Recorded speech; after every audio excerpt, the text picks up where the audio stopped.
Very good morning and welcome to the Breakfast News on Rajya Sabha television, the perfect morning show to get you kick-started on the daily news that you all need to know.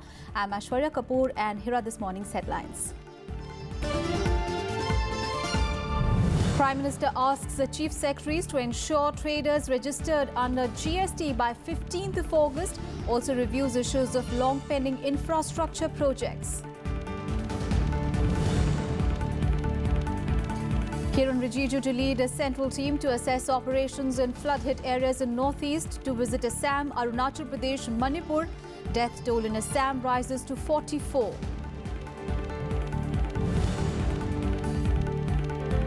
Ten Indians killed and 6 others injured in major fire at a house in Saudi Arabia. Victims work for a construction company. Indian officials rushing to the spot.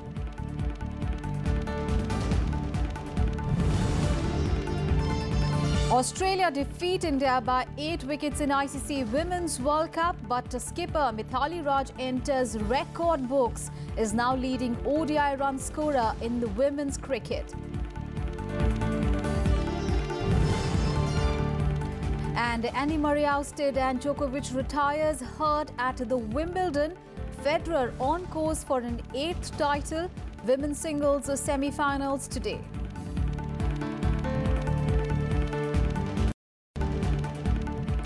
Our top story this morning, Prime Minister Narendra Modi has urged all the chief secretaries to work towards ensuring that all traders register under the GST regime before 15th of August this year. The Prime Minister conveyed this while chairing a meeting of proactive governance and timely implementation Pragati in New Delhi.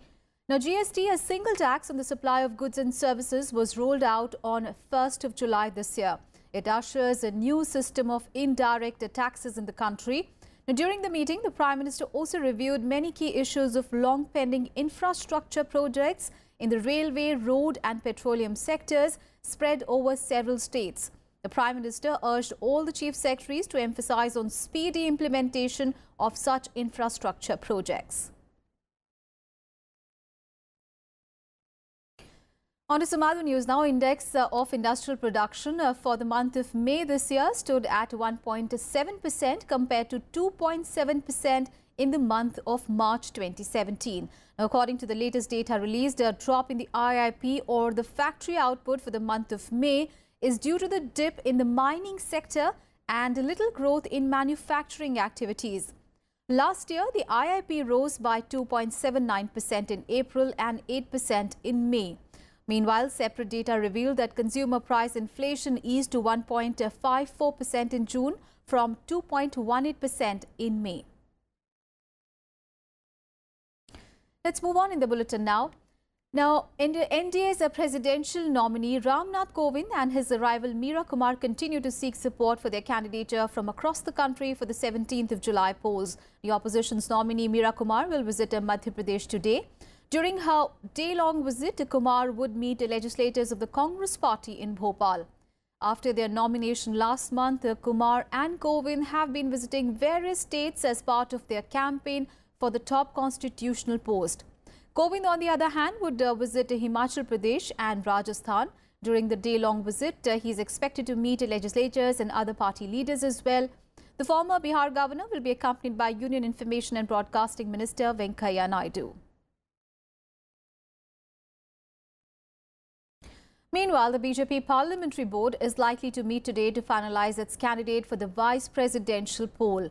The last date for filing of nomination papers for the vice presidential election is 18th of July. Now, the polls, if needed, will take place on 5th of August. Meanwhile, the opposition's nominee for the post, Gopalkrishna Gandhi, called on DMK President M. Karunanidhi at his Chennai residence and sought his party's support in the polls. Now, Gandhi was chosen by 18 opposition parties as their joint candidate. Earlier, he applauded the unity and conviction with which the parties asked him to be their candidate. The former West Bengal governor and grandson of Mahatma Gandhi said that he accepted the nomination with all seriousness. He added that despite the current scenario of violence in the country, he trusted the good sense of the people of the country and the constitution. I am an independent person, I am an independent citizen, I would say a very ordinary citizen. I see myself as a citizen candidate who is worried about the future of our country as a collective entity in this critical time, but who also has faith, in the institutions of democracy. Now, Congress Vice President Rahul Gandhi has attacked the Centre for Security lapses that led to the attack on Amarnath Yatris. Now, in a series of tweets against the Prime Minister, Rahul Gandhi said that the BJP's short-term political gain with the PDP has cost India massively.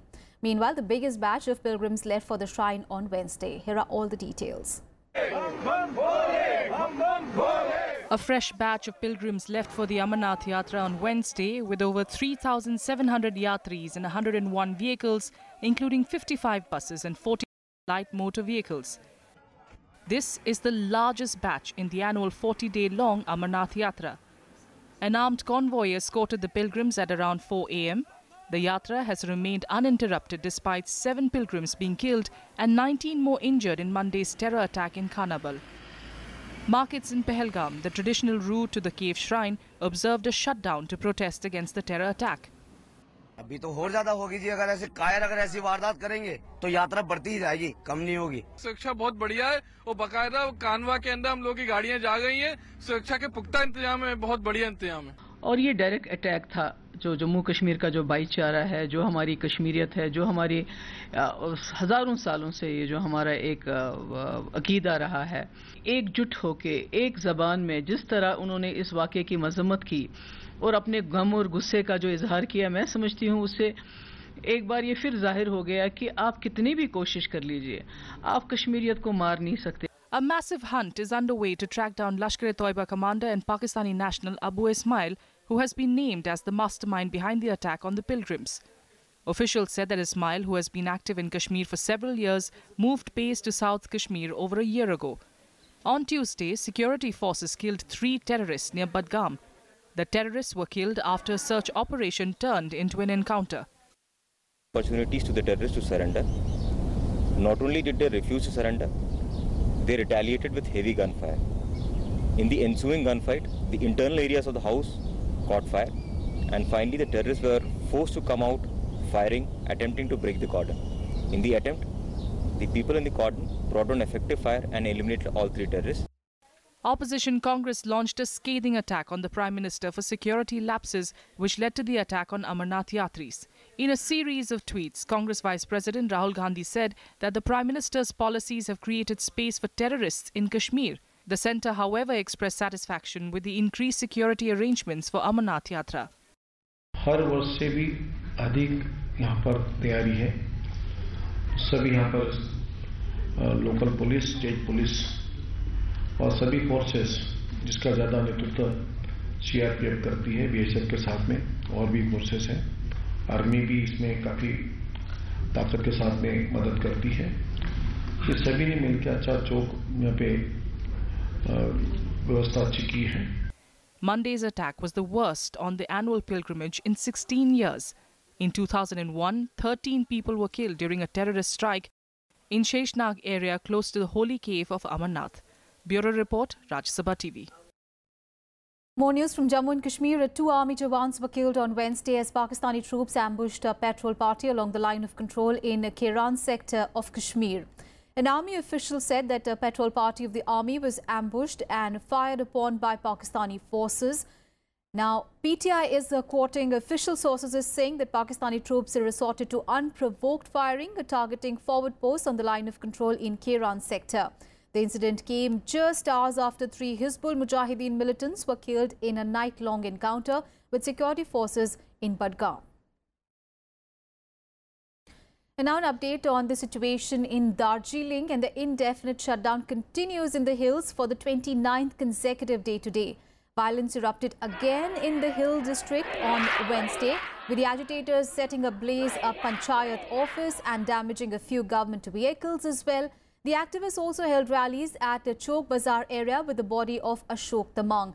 Remember, Tamang died on Tuesday night in a hospital after being allegedly injured in a Saturday's clashes between the police and the GJM supporters. Now, the GJM claimed that Tamang received serious head injuries during a baton charge by the police. However, the police has denied the charges.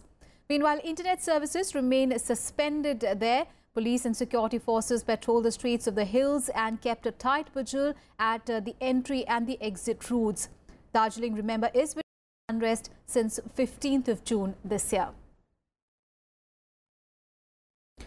Now, an update on the situation in the northeast of the country. The flood situation in the states continues to hit a normal life. On Wednesday, 5 more deaths were reported in the Assam deluge, taking the death toll to 44. Floods in the region have affected 17.2 lakh people in 24 of the 35 districts of the state. The Brahmaputra River and its tributaries have submerged 2,500 villages. It has destroyed 1.06 lakh hectares of cropland. Nearly 75% of the Kaziranga National Park has been inundated. Now, Assam Chief Minister Sarbanand Sonowal on Wednesday visited Majuli and Kaziranga National Park and assured help to deluge-hit areas and wildlife protection. Prime Minister Narendra Modi has expressed anguish over the flood situation and has promised all possible help from the centre. Meanwhile, in Manipur, more than 20% of the total paddy fields in all the 5 districts of Imphal Valley are hit by the floods. In Arunachal Pradesh as well, 5 persons have been killed and 9 are missing in Papumpare district as a massive landslide triggered by incessant rains hit 8 dwellings. Meanwhile, Union Minister Kiran Rijiju will today lead a high-level central team to assess rescue and relief operations in flood-hit areas in the northeast. During the 3-day tour, the central delegation will visit Assam, Arunachal Pradesh as well as Manipur. The team will include members from the National Disaster Management Authority, the National Institution for Transforming India and the National Disaster Response Force.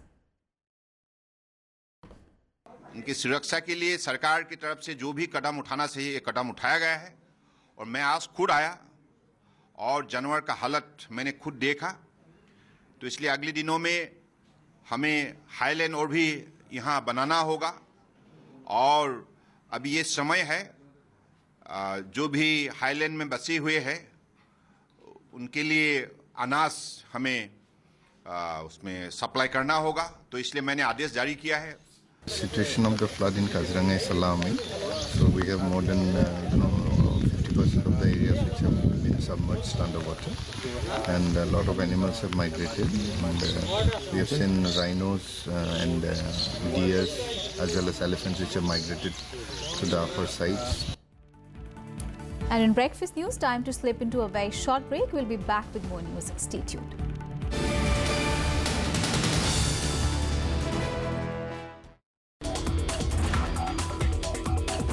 If you see at the time of independence, nearly 16 million ton, 16.5 million ton production was there.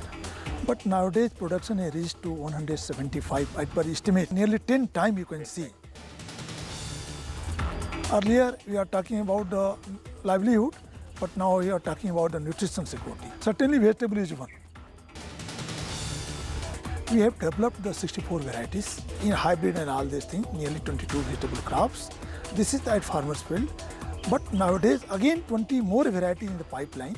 Watch Eureka with Dr. Bijendra Singh, Director ICAR Indian Institute of Vegetable Research, Varanasi, only on Rajya Sabha television.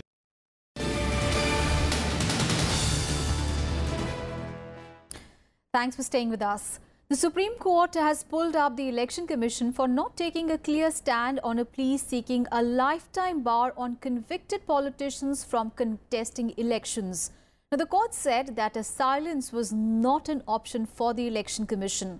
A bench comprising Justices Ranjan Gogoi and Naveen Sinha came down heavily on the poll panel and asked whether it was a constraint to not give its views on the matter. Now, referring to the ECI's reply, the apex court said that it was clear that the poll panel has supported the cause espoused by petitioner Ashwini Kumar Upadhyay seeking a life ban for convicted politicians. When the bench asked ECI to clarify its stand, its lawyer said that the poll panel is supporting the cause to the extent of decriminalization of politics. The counsel submitted that one of the paragraphs of the ECI's counter affidavit said that the poll panel supports the cause and it should not be read in isolation. The bench has fixed the matter for further hearing on 19th of July. The petition has also sought a direction to the centre and the ECI to fix a minimum educational qualification and a maximum age limit for persons contesting elections. Big story from Bihar, and the day after the JDU asked him to come out clean, now Bihar's Deputy Chief Minister Tejasvi Prasad Yadav on Wednesday said that the corruption charges against him were part of a political conspiracy by Prime Minister Narendra Modi and BJP President Amit Shah. Tejasvi also ruled out his resignation in a cabinet meet which was called by Chief Minister Nitish Kumar. Deputy Chief Minister of Bihar and RJD Chief Lalu Prasad's son Tejasvi Prasad Yadav on Wednesday ruled out quitting over alleged corruption charges on him. Yadav, who attended the cabinet meeting called by the Bihar Chief Minister Nitish Kumar, termed the corruption charges against him and his family a political vendetta created by the BJP.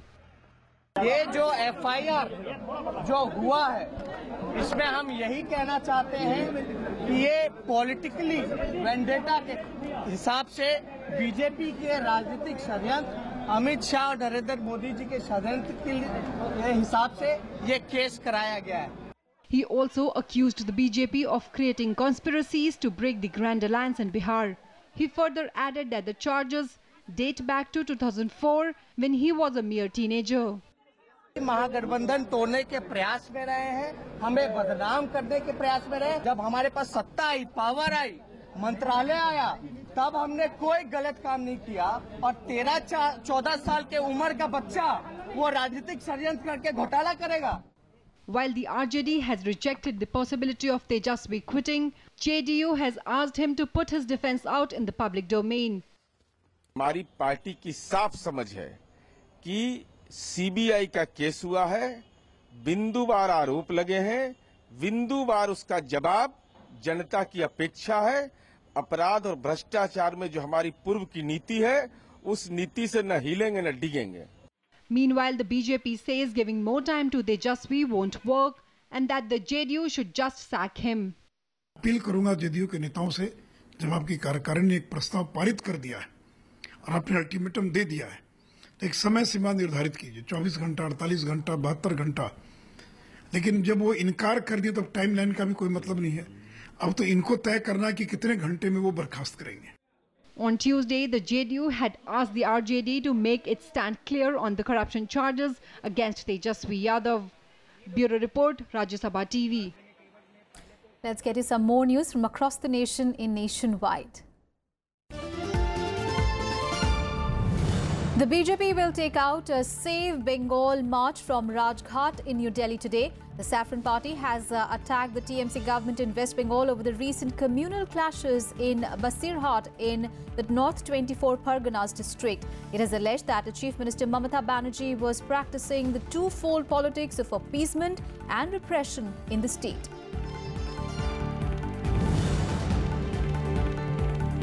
The Indian Railways has launched Rail Cloud. It is a virtual server with an inbuilt security system that will enable faster connectivity at a reduced cost. Developed by Rail PSU Rail Tel at an estimated cost of about 53 crore rupees, Rail Cloud aims at optimizing server resources and its management.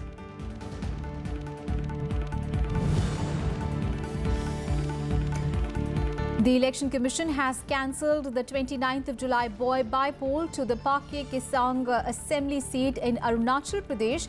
The decision was taken after many areas remain cut off due to heavy rains and landslides there. The movement and retrieval of political teams are likely to be adversely affected as a result. Now, a fresh date for the polls will be announced later. On to some international news. Luiz Inácio Lula da Silva, once the most popular president in Brazil's recent history, has been sentenced to 9 years and 6 months in prison after being found guilty on corruption and money laundering charges.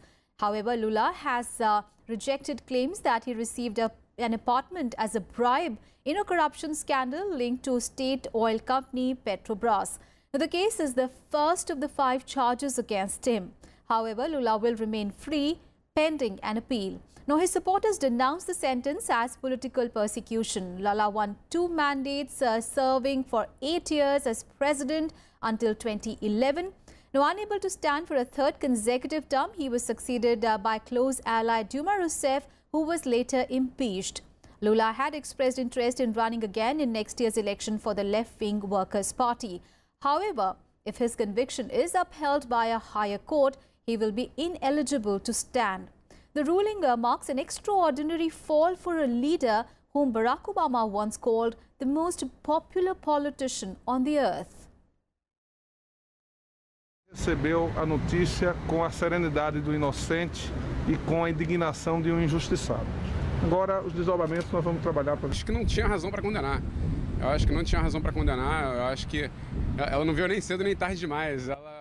Eu acho que o Sérgio Moro ele foi muito hábil quando ele escreveu na sentença dele que não importa o quão alto você esteja, a lei sempre estará acima de todos nós.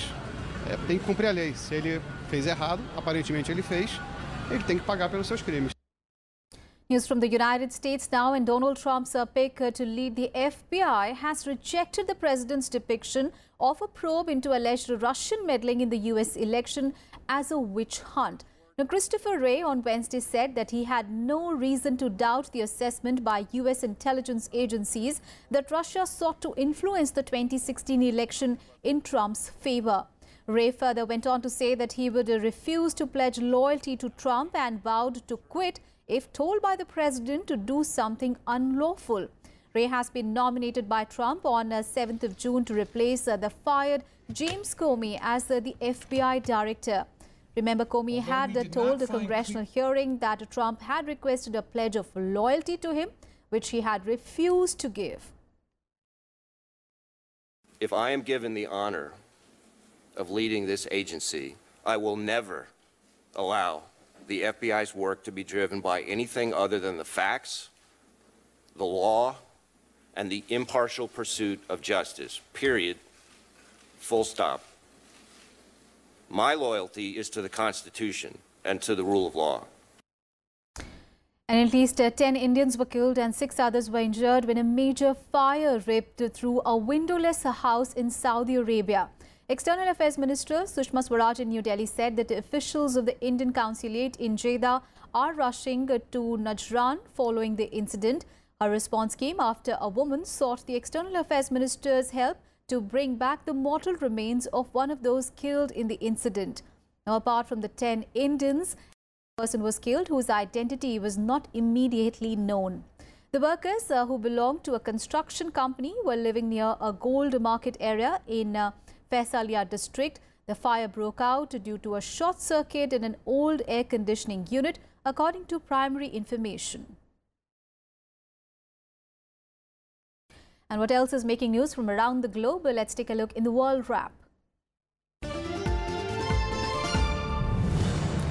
Iraqi forces clashed with Islamic State militants holding out in Mosul's old city on Wednesday. This comes more than 36 hours after Baghdad declared victory over the jihadists in what they had made the de facto Iraqi capital of their self-declared caliphate. Iraqi security forces released videos showing foreign IS fighters surrendering, with some using crutches to walk. Google has won its fight against a $1.3 billion French tax bill. This after a court rejected claims that the search engine giant abused loopholes to avoid paying its fair share. The Paris Administrative Court decided on Wednesday that Google did not illegally dodge French taxes by routing sales in the country out of Ireland. And Egypt's national carrier announced that the US had lifted the in-cabin ban imposed on the airline regarding the carrying of electronic devices larger than that of a smartphone on board the aircraft for flights from Cairo to the US in recent week. The US also lifted the ban imposed on airlines from the Qatar, the United Arab Emirates as well as Turkey. Remember, in March, the US Department of Homeland Security had imposed the ban on flights from majority Muslim nations in the Middle East and North Africa. News from the world of sports. In top seed Andy Murray and three-times champion Novak Djokovic bowed out of the Wimbledon on Wednesday, making Roger Federer a hot favourite to win this year's tournament. The defending champion Andy Murray appeared to have been hampered by an injury in his 5-set loss to American Sam Querrey in the quarter-final. The 24th seed Querrey won the match 3-6, 6-4, 6-7, 6-1, 6-1 and booked his first semi-final spot at a Grand Slam. He will now face the 7th seed Marin Cilic in the last 4. And earlier Cilic prevailed over Gilles Muller in 5 sets to make it to his 4th Grand Slam quarter-final. Muller, who earlier knocked out Rafael Nadal on Monday, took the first step, but former US Open champion Cilic then came through to win 3-6, 7-6, 7-5, 5-7, 6-1. Meanwhile, it was also curtains for world number 2 Novak Djokovic, who had to retire injured during his quarter-final match against Thomas Berdych. Now, Djokovic, he would have regained the top spot by winning the title, was down 7-6, 2-0 when he had to withdraw due to an elbow injury. Roger Federer, meanwhile, remained on course for his record 8th Wimbledon title with a straight sets victory over 6 seeds Milos Raonic.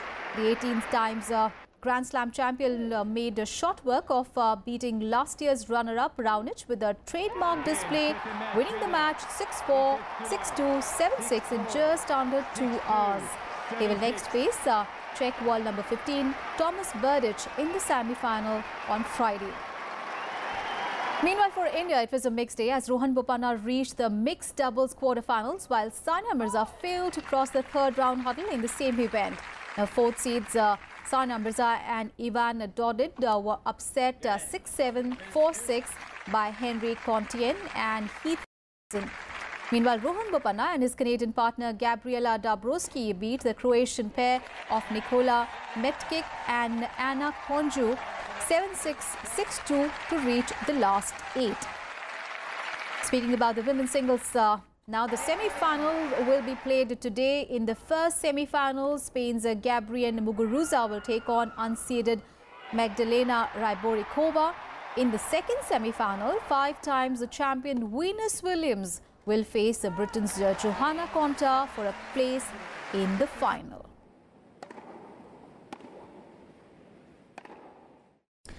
And India's semi-final hopes suffered a major jolt after Australia notched up a comfortable 8-wicket win in the ICC Women's World Cup on Wednesday.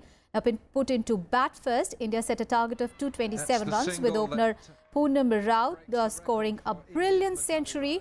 Skipper Mithali Raj, however, contributed with 69 runs, and in the process, she shattered the record as the leading ODI run scorer in the women's cricket history.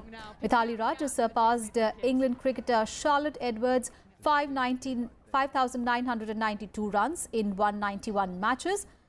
With the feat, she also became the first ever women cricketer to touch the 6,000 ODI runs mark. Australia overhauled the target with the 29 balls to spare, courtesy some fantastic batting display by skipper Meg Lanning and Elsie Perry, both of whom scored half-centuries. After the loss, India are now placed at the 4th spot with 8 points. Mithali's team will now have to win its next and the final league match against New Zealand to make it to the knockout stage. Oh dear, oh dear. That's it from me and my team in this edition of Breakfast News. Thanks so much for watching. Have a great day ahead.